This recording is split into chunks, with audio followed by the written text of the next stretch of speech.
So karon ang ato ang himuon magbuhat ta ng kamuti Q. So maliliit lang po yan. At yan ay hinimay-himay ko ng maliliit. Kasi nga maliliit nga eh.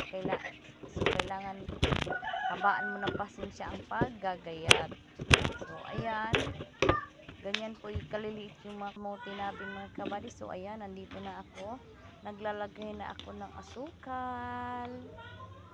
So, pasensyahan nyo na yung ano ko dyan mga kabady, yung pagmumukha ko talagang haggard na haggard eh. Well, hindi pa nga naliligo.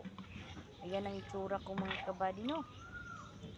So, ngayon, naglalagay na ako ng asukal mga kabady.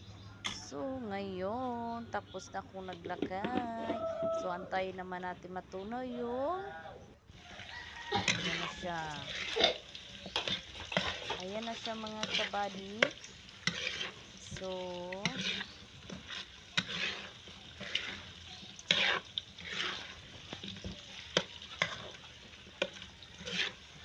ngayon mga kabady, ayan na nga. At talaga naman hinahalo-halo ko na mga kabady ano. So, ayan.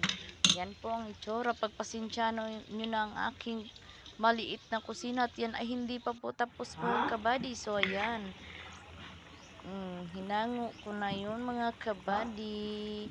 So, ayan. Sarap-sarap. Nasasarapan ako mga kabady. Talaga namang napakasarap. So, ayan siya mga kabady, no? Medyo marami-rami pala yung nagawa ko. Kala ko kunti lang. Marami-rami pala siya. So, ayan mga kabady, no? Nagluto ako ng kamote Q. Medyo tagalan ako sa paghango at mainit kaya. Oh, 'di ba? Tingnan nyo.